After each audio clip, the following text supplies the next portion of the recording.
And of course, as we mentioned there, Mahlengi Bhengu-Motsiri, ANC's national spokesperson, is with us in studio and has been, of course, to talk about issues around the value-added tax. But before we get into that, Mahlengi, thank you so much for staying with us this evening. Let's just start first with your reaction to this devastating story that is unfolding in Centurion. 3 constables have died, and we now, of course, learning that there's parts of a vehicle that have been found. There's also the reflector jacket, and devastated families who continue to get updates on their children's very deaths. Tragic circumstances, Bongiwe. Very tragic, very saddening, very heartbreaking. And young patriots serving the nation on duty, possibly, as we understand it, have now perished. We obviously send our condolences and condole with all the families and their loved ones and those of their colleagues that worked with them. And as we try and piece pieces of this puzzle together, and we trust that law enforcement will be able to do so. We also send our condolences and prayerful thoughts to members of South African Police, led by the commissioners, led by Minister Mkhunu and the 2 deputies, and trust that all of South Africa will bow in prayerful thoughts as we watch families trying and struggling to come to terms with this reality. And certainly it's a story, I mean, that is quite devastating. And I suppose, Mahlengi, as we say, so many questions linger as to, what could have happened here. And I think it'll be important for those questions then to be answered, for the families to, as much as it's a painful moment, but for them to find closure. Absolutely, absolutely. For as long as that is not concluded, the scenes that we are watching, I would imagine if you were a family member, or if you were a daughter or a parent,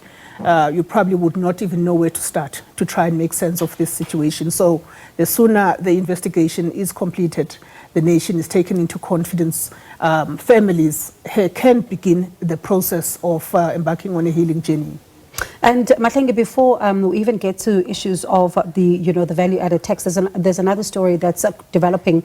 The Commission of Inquiry is set to be established around the TRC cases and the delays, of course, in those cases that have been referred to the NPA. The ANC's reaction? Well, our reaction is to support the decision of the President. Why do we support this decision? Is because all of us do know that the Truth and Reconciliation Commission did as much work as it did. But we also know that there were a lot of cracks in that process for a variety of reasons. We know of the current inquest that has been opened into the circumstances leading to the death of the former president of the ANC, Chief Albert Luthuli, Griffiths Mxenge, the activist lawyer. And there are many other South Africans who still want to find closure in terms of the loved ones that were maimed by the system of apartheid and the circumstances under which that did happen. So we support this very fully, and we get a lot of queries as the ANC, including among the activists of the ANC that were killed. And some of those things are going to now be ventilated through this Commission of Inquiry.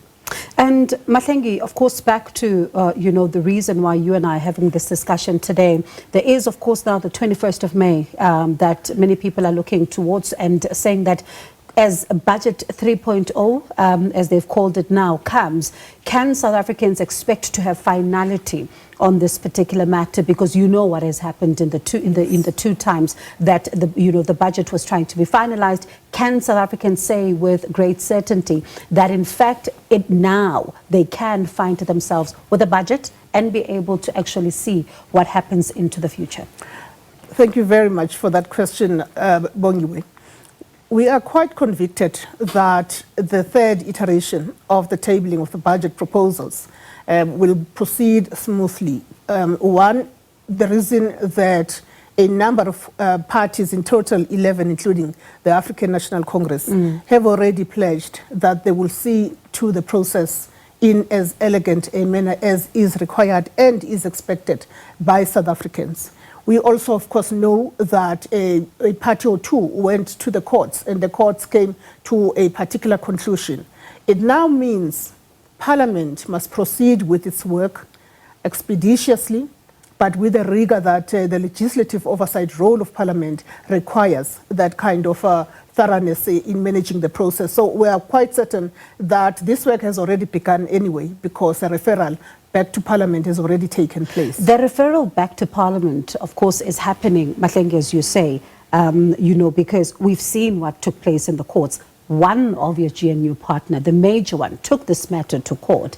And you are saying that you want this process to be elegant. But when you even listen to the Secretary General of the ANC in that briefing earlier on, quite unhappy about the Democratic Alliance, especially in another matter, which I'm going to ask you about. But how are you then certain that this can be dealt with elegantly when we've seen a completely different scenario playing out in the public? You know, one of the things we've been emphasizing is that this is possibly the new normal, in that it is the first time that South Africa has to engage with the budget to this detail. In fact, we expect that before the 21st of May, a lot of budget making and budget education work would have taken place, certainly through the public participation processes of Parliament and the public participation processes of the National Treasury.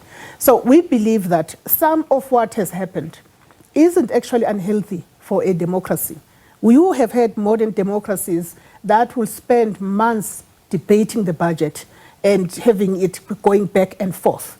Now, we're not condoning a situation where some of these processes could have been better managed. But I think we must expect that going forward, South Africans are very interested now in what the national budget is going to look like, what it provides for, and what it excludes. So that's the one aspect. The second aspect, I'm sure all the political parties that are represented in Parliament are wiser now also in terms of how this process has got to be managed. We're calling for collaboration. We're calling for consultation. We're calling for a way of using existing mechanisms in Parliament. There are lots of oversight and lawmaking mechanisms in Parliament by all the political parties. In fact, let us not subject decisions of Parliament that we can resolve through conversation and always run to the courts. But Mahlengi, you're not able to have a conversation with the Democratic Alliance. They're taking you to court over the Employment Equity Act. It means the conversations you are having as the ANC and the DA are not working. Well, we've never created or had an illusion that by having the Democratic Alliance or any other party that is party to the statement of intent to the government of national unity, that overnight there will be agreements on certain fundamentals.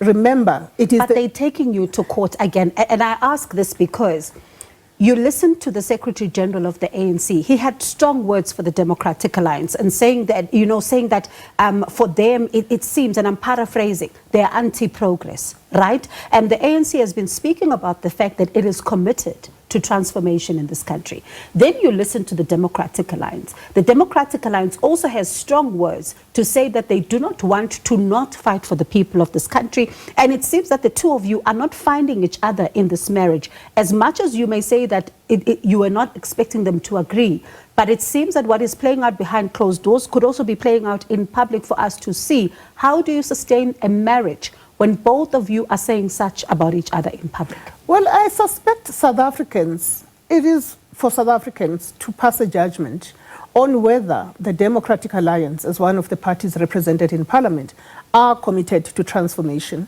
are committed to redress and equity, are committed to the laws of the Republic that have been passed since 1994.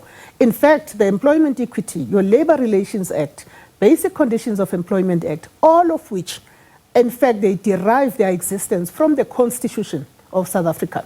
And so it is for South Africans to make that judgment. For our part, we will continue to bring everybody around the table.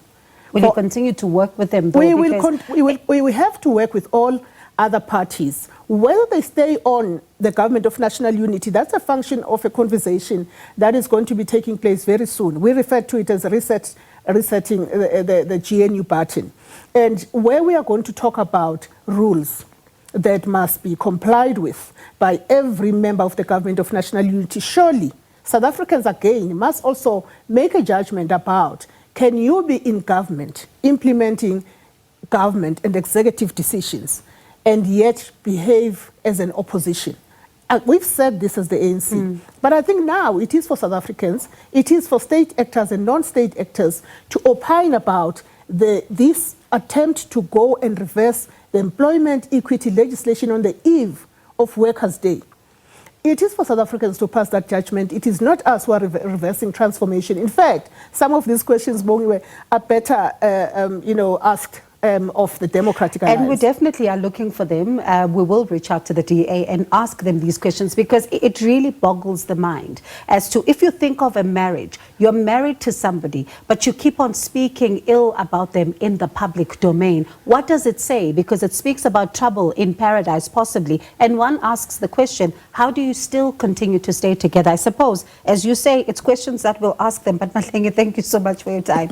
I appreciate it. And certainly another leg of this conversation is needed to be had with the Democratic Alliance as well. And happy Workers' Day. Oh, so yes. all the workers of our country, tomorrow. including media workers, staff at the SABC, the public broadcaster, happy Workers' Day. Thank you so much. And we'll be here talking about some of these conversations around Workers' Day. But thank you so much, Mahlengi. I appreciate your time. That was ANC spokesperson Mahlengi Bhengu-Motsiri. And of course, as she ended off there talking about Workers' Day, a very important day in our country's calendar, especially when you look at where the workers are finding themselves right now. We'll reflect on those conversations tomorrow and really also reach out to the Democratic Alliance, even about the latest developments.